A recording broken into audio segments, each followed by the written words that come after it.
എനിക്കൊരു കാര്യം പറയാനുള്ളത് എന്താണെന്ന് വെച്ച് കഴിഞ്ഞാൽ, ഒരു DNA ഇഷ്യൂവിനെ കുറിച്ചൊക്കെ ഭയങ്കരമായിട്ട് ചർച്ച പോകണതൊക്കെ കണ്ടു.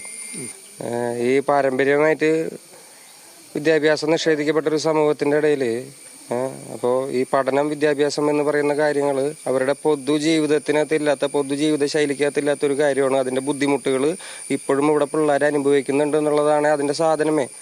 അപ്പം അതിൽ പറഞ്ഞൊരു വാക്ക് മാത്രം എടുത്തിട്ട് അതിനൊരുപാട് ആഘോഷിക്കലും കാര്യങ്ങളൊക്കെ കണ്ടിരുന്നു ഞാൻ. ഇത് കേരളത്തിൽ പഠിച്ച് മെറിറ്റിൽ വന്നിരിക്കുന്ന പിള്ളേരുടെ അടുത്ത് പോലും റിസർവേഷൻ ഉള്ളതുകൊണ്ട് മാത്രമാണ് അവൻ ഇവിടെ എത്തിയത് എന്നൊക്കെ പറയുന്ന ഒരു സമൂഹത്തിനടുത്ത് എന്തൊക്കെ പറഞ്ഞു കൊടുത്താലും മനസ്സിലാവാൻ പോണില്ല. അപ്പം എനിക്കത് ക്ലാരിറ്റി വരുത്തേണ്ട ഒരു ആവശ്യം ഉണ്ടായിരുന്നു, അതാണ് പറഞ്ഞത്.